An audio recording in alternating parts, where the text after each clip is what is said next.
Millionaire. Hey everyone, it's Wolfgang. The objective here is for you to understand wealthy people, what they go through, the kinds of decisions they make, what they read. Millionaires are just like anybody else, basically. They just chose a particular path and you can do the same thing. It's not that difficult. Because if you think about it, all millionaires start as children with nothing. All of them have nothing. And a lot of millionaires are self-made, especially in the US. Okay, the steps to becoming wealthy. I try to break this down into simple steps that you can follow. Step one, read, think, and grow rich, and act on the things that resonate with you. Not everything will make sense to you when you read that book, especially if you just read it once, but take some actions. Basically, Think and Grow Rich explains how to start from nothing and move to a place where you start accumulating wealth. Also, read Self-Made in America. Okay, so that book explains how immigrants to this country do so well. And oftentimes they do a lot better than people born in this country. People born here, a lot of them tend to take things for granted that immigrants do not take for granted, because immigrants often come from lack. They lack things, opportunity that the U.S. offers. People born here don't necessarily see the opportunity. So Self-Made in America teaches you how to take steps as if you're an immigrant who came from lack. Step three, buy, this is probably the most important one if you do nothing else, buy, own, and operate income-producing assets. Okay, the reason I say that's the most important is if you own an asset that produces an income, eventually if you acquire enough of that asset, you can support yourself completely on the income the asset provides. Not at the beginning necessarily, but if you stick with it. Okay, so what are income-producing assets? Okay, I'm going to give you some examples. These are people I know and have known personally. So I know all this stuff works. All the people below are from personal experience. Almost all of them were businesses built from scratch that provided an in-demand product or service. Okay? Restaurants. I have several family members who went the path of the restaurant business. More than one family member, several family members, and people say, well, restaurants are hard to. So if you like doing something, you are going to stick with it long enough to figure out how to do it correctly to make money. All right. HVAC business. This is refrigeration, air conditioning, and heating. That's a needed business. If you own a home, if you're a renter and sometimes the heater goes out or the air conditioning goes out, you're going to call one of these businesses to get you back on the road, get things working again. Roofing company. I've known people who have operated roofing companies successfully, more than one person. These people became millionaires over time. Not at the beginning.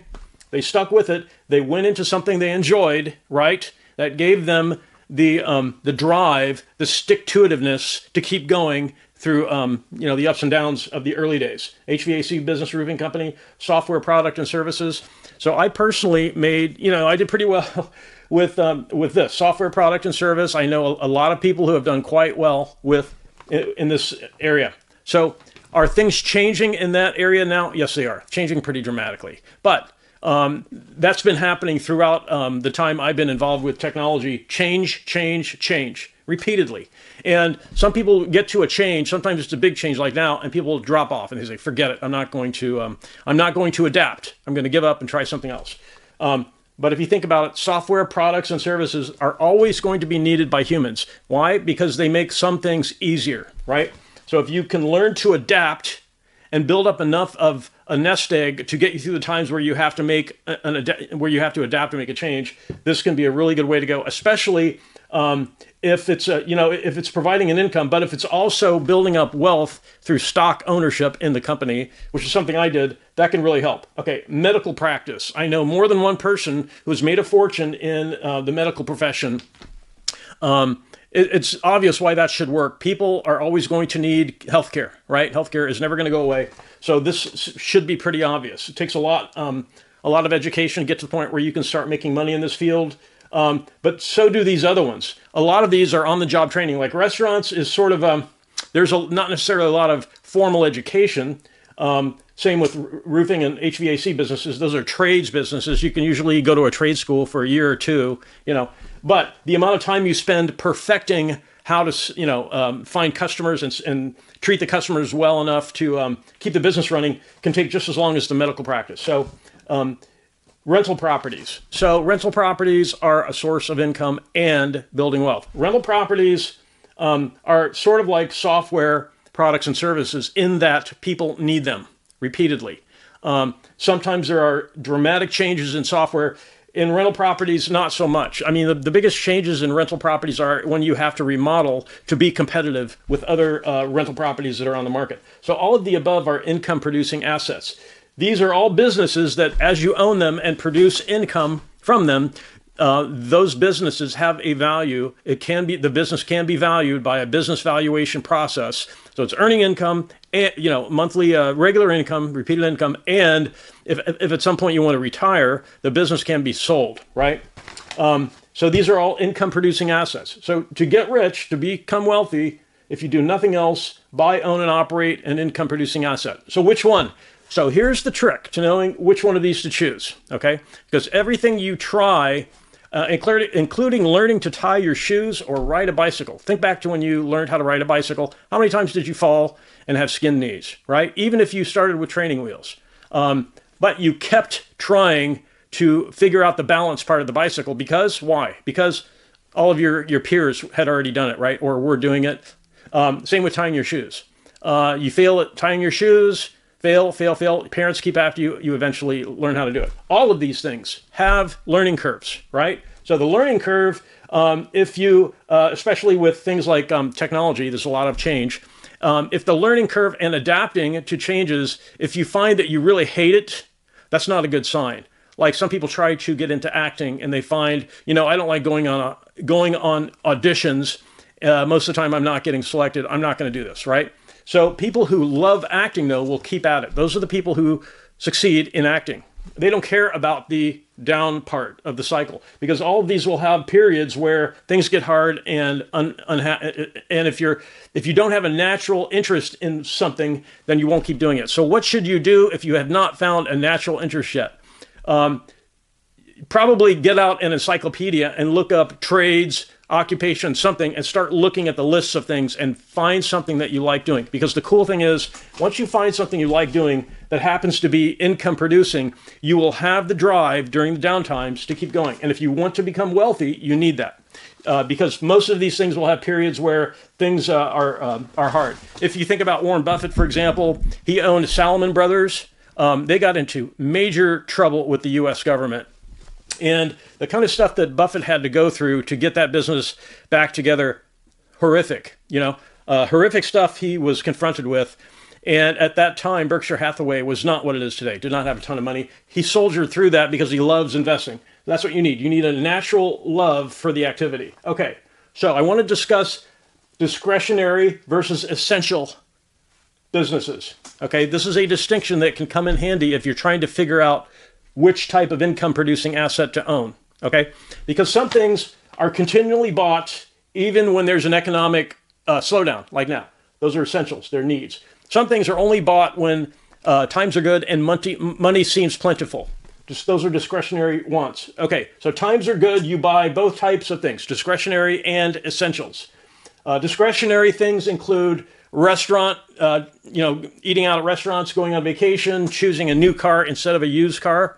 That's discretionary. You can always choose. I mean, think of when we first got out of college, we bought a fairly high mileage used car as our first car, the wife and I. That's all we could afford, right? That was we needed the car, but it was just we didn't need to buy a new car and get into debt. We bought a used car. Okay, so discretionary things are things that you can do without if you have to, right? So we did without the new car. Doing without vacations, doing without restaurant visits, obviously. But there are some things that are essential. House or rent payment. If you don't make your house payment or rent payment, you will lose your place to stay eventually. It may take it may take a little while, might take weeks, but you're going to lose your place to stay. So that's an essential payment you have to make, the rent or the house payment. Food. You have to have food. You can do without food for a short time. Eventually, you must get food and water. Basic clothing. You do run through clothing. So you have to buy clothing periodically, right? Okay, so the crux. Always bought things, essentials, are not the same as sometimes bought things, discretionary. So when you're trying to decide what type of income producing asset, remember, we're trying to become millionaires here. We're trying to build up wealth over time. Remind yourself of always bought versus sometimes bought when you're trying to choose your income producing asset. So there's two things you have to think about. Number one, what do I think I will like doing? Something I can soldier through even when times are slow, like at the very beginning. And two, what is a need versus a want? What is an essential versus a discretionary? It's much easier if you get involved, at least in the beginning, with something that's essential, something that people cannot do without.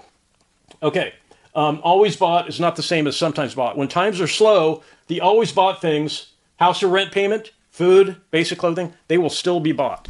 Other discretionary things, vacations, new cars, restaurant trips, they're gone. People abandon those, right? So think about that when you're choosing your income producing asset. Okay, the next distinction you should think about is subscription revenue versus one-time revenue.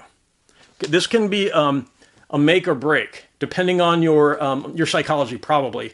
How you handle because some people get worked up if they don't have a consistent source of cash. Like a lot of people work a regular job for that reason. They want the consistency, they want the security of the paycheck coming in, regardless of what happens at work. Maybe they're working on a project that gets canceled. Maybe they get a boss who's bad and the department they're in is unproductive for a while, but they still want the employment because the employment is certainty. So some people kind of freak out when things are not certain. If you want to become wealthy, are there some people working for employers who make a big salary? Yes, but it can go to zero overnight, okay? So the difference between subscription and one-time revenue is a subscription revenue is sort of like a job. But it's something you own. It's an income-producing asset that you own. Rental properties are like that. Medical practices like that.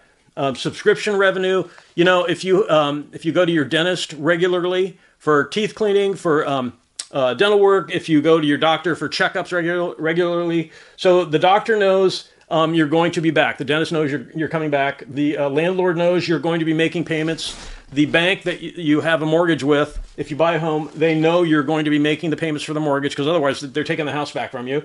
So subscription revenue is when you operate an income-producing asset that is continually returning money to you regularly, sort of dependably, not quite necessarily like a job, but the difference between a rental property, a medical practice, some subscription software products and services, the difference between them and a job, while they both have recurring revenue, subscription revenue, with a job, you can be fired and your income can go to zero overnight. With an income-producing asset, that's probably not going to happen unless there's a natural disaster, like a big storm. Okay, so one-time revenue, these are income-producing assets, but they're the sort of business that you don't expect the customer to need to come back. Car washing, getting a car wash, that's not really an essential, because people can wash their car at home if they absolutely had to. It's more discretionary. So car wash, even though it's an income-producing asset, it earns income, and you could sell it down the road if you have to. In slow economic times, people are going to wash their car at home. Restaurant, if you own a restaurant, and I know a lot of people who have become wealthy with restaurants, when things get slow, they know it because the number of people visiting the restaurant drops. Car wash, restaurant, clothing, those are discretionary, except for some basic clothing. You don't have to spend a fortune on the latest fashions consistently, right? Okay, but subscription revenue would include things like rent or mortgage payment, insurance for the car or the house or the business, dental work. That's more subscription type of revenue. So when you're trying to choose your income producing asset to become a millionaire, those are the things to think about. One-time revenue, discretionary, and are you doing something that you like enough so that in the slow times you'll keep going? So those three things. So I couldn't fit everything on the board. I wanted to mention managing and operating more than one income producing asset at the same time. All right. Some people can do this. If you think about Warren Buffett, for example, Berkshire Hathaway is a holding company. Boy, do they own a lot of different kinds of businesses, right? A lot of different kinds of businesses. Travel trailers, insurance, they have real estate agents, real estate brokerage, candy stores. They have so many different, RVs. They have a lot of different types of businesses. Warren Buffett does not work in any of them. Warren Buffett's skill is in managing, delegating, and making investment decisions. He's at the top. He's not working in those businesses. Dairy Queen, he's never worked in, he doesn't work as a manager in a Dairy Queen. He's at the top making investment decisions to buy the whole chain, right? So if you're trying to figure out how do I do this, but scale it up so that I own more than one income producing asset, you have to put yourself in the position of someone making investment decisions and learning how to delegate. Learning how to delegate is not that easy, okay? Number one, you have to like people. Number two, you have to be willing to walk away from people, even if you thought initially they were going to be great. And number three, you have to be willing to keep hiring for the same position if you have churn, if you have employee turnover.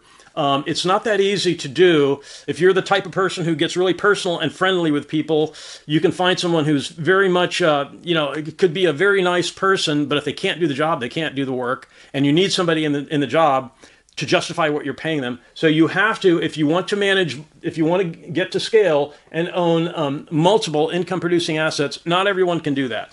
I have known people, I would say most of these people are only good at the one thing that they're involved in, just that one thing. I know some of these folks who have tried multiple income producing assets and their primary first love gets all the attention. The other one is sort of like a stepchild. It's not getting enough attention. Some people like Warren Buffett manage to do it, okay? It takes a certain personality, and you will know if you're the type of person who likes change, who likes a lot of challenges constantly, who's okay with the challenges with the delegating and the working with people and hiring and firing people. You'll learn that of yourself. Some people have such I call it a bird-like mind. They're always thinking about new things. Other people are like very slow. They want stability. They want consistency. And so you need to learn which type of person you are. Are you a stable person who wants a lot of consistency, or are you more like a bird sort of person who likes a lot of activity, a lot of change, a lot of things new constantly?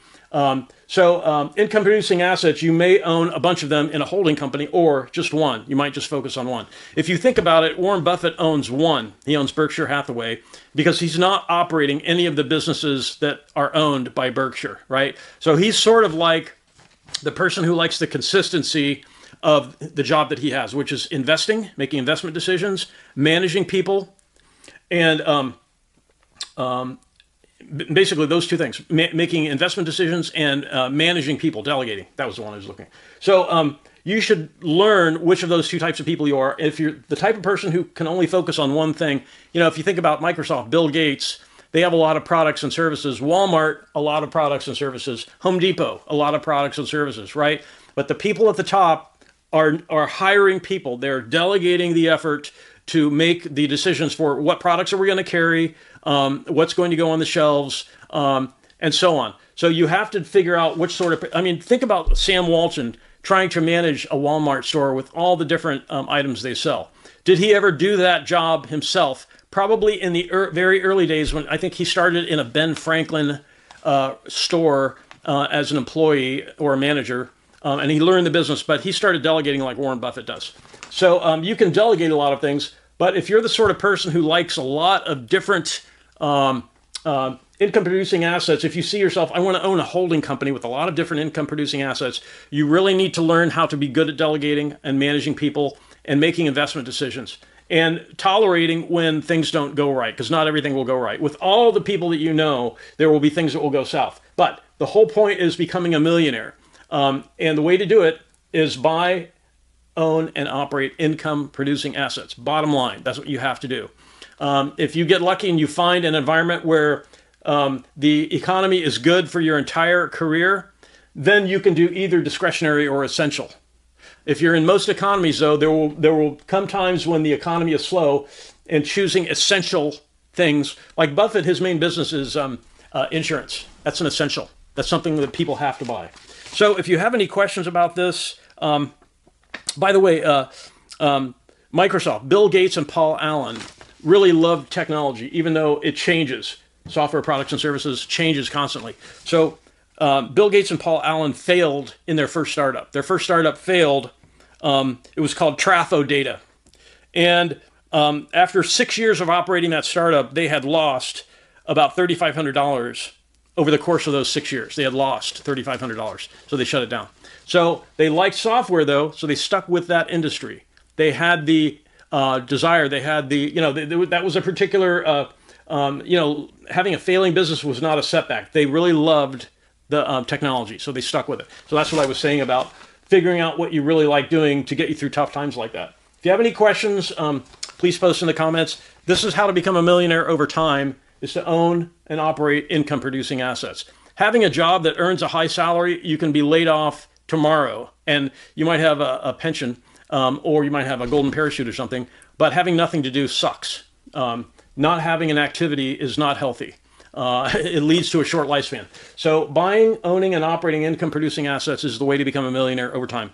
Ask any questions you have. I'll try to answer them in the comments. I very much appreciate everyone watching. Have a great day.